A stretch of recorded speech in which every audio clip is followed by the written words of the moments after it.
हाम्रो घरमा यसलाई सिस्नुको तरकारी भन्छ। धेरै मिठो हुन्छ।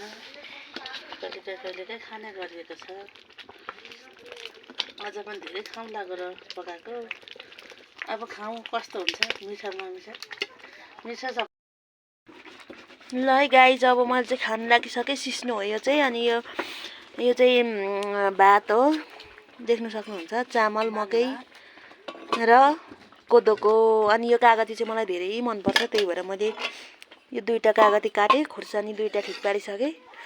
अब यस्तो सड्काउँछु नि यसलाई,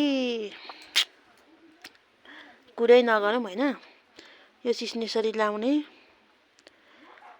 अनि नि यसलाई झ्वामी हानेपछि चाहिँ मजा आउँछ है गाइज।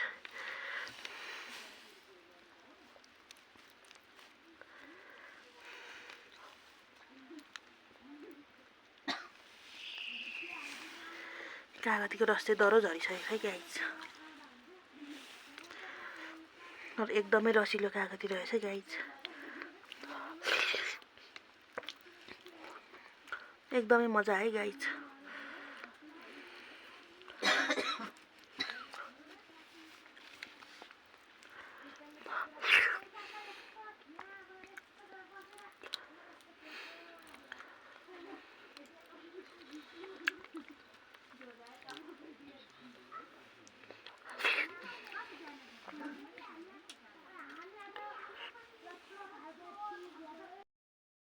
देख्न सक्नुहुन्छ गाइज, मैले चाहिँ खाइसकेँ। देख्न सक्नुहुन्छ है गाइज, यस्तो भइसक्यो।